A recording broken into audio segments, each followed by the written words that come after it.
কিছু বলো, কিছু বলো। পূর্বপুরুষরা তো আমাদের বানরের ছিল মনে হয়। যে বন্ধু বান্ধব কিছু আছে, ভাইরা কিছু আছে, ওনারাও ডাকা চালু করছে, সেও ডাকে সাড়া দিচ্ছে। জাতীয় চিড়িয়াখানার সব থেকে আকর্ষণের কেন্দ্রবিন্দু উল্লুক, যে উল্লুকের আওয়াজ দেখার জন্য আমরা দেখেছি শত শত দর্শনার্থী এসেছেন এবং সেখানেই অবস্থান গ্রহণ করছে। এখানে শিশুদের আমরা দেখতে পাচ্ছি যারা খুব উৎসুক পরিবেশে আজকে এখানে এসেছেন। উল্লুকের ডাক শোনার জন্যই আমরা দেখেছি চিড়িয়াখানায় সব থেকে আকর্ষণের কেন্দ্রবিন্দু হয়েছে এই উল্লুকের স্থান। কেমন লাগছে উল্লুকের ডাক? ভালো। কি এটা দেখতে ভালো লাগে নাকি অন্য কিছু? যে ভালো লাগে। আমি যদি একটু দেখাই, ছোট্ট একটা প্রাণী, তার ডাক এত স্পষ্ট এবং এত জোরে জোরে ডাকে। কিছু বলবা? কিছু বলবা?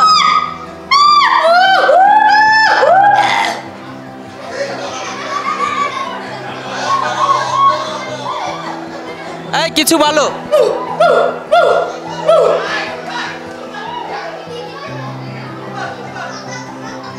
কিছু বলো, কিছু বলো, আর জোরে বলো।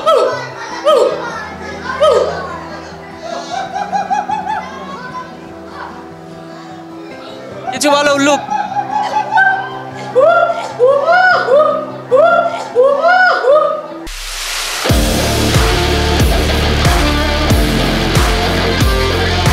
এখানে অনেকে সেলফি তুলছে, আমি দেখতে পাচ্ছি উল্লুকের সাথে। উল্লুকের যে ছবি, উল্লুকের যে শব্দ, এই শব্দটি সব থেকে আকর্ষণীয় এবং মন কাড়া শব্দ। প্রচুর শব্দ, ছোট্ট একটা প্রাণী এভাবে করে ডাকছে। কেমন লাগছে এখানে এসে? জি আলহামদুলিল্লাহ, খুব ভালো লাগতেছে যে উল্লুকের ডাক শুনতে। এত প্রাণী থাকতে এর প্রতি এত আকৃষ্ট কেন? মানে এই আঙ্গুর উৎসাহ দিচ্ছে অনেক, মানে ভালো লাগছে। ভালো লাগছে এখানে এসে। হয়তোবা আমাদের এই ভিড় দেখে ওদের এত উৎসাহ যে এদেরকে আনন্দ দেই। তো কে এসছেন আপনারা? আমি, আমার হাজব্যান্ড, আমার ভাবি, বোন।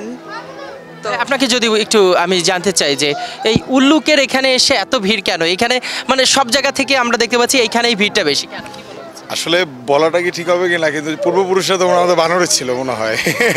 তো আমার যে বন্ধু বান্ধব কিছু আছে, ভাইরা কিছু আছে, ওনারাও ডাকা চালু করছে, সেও ডাকে সাড়া দিচ্ছে।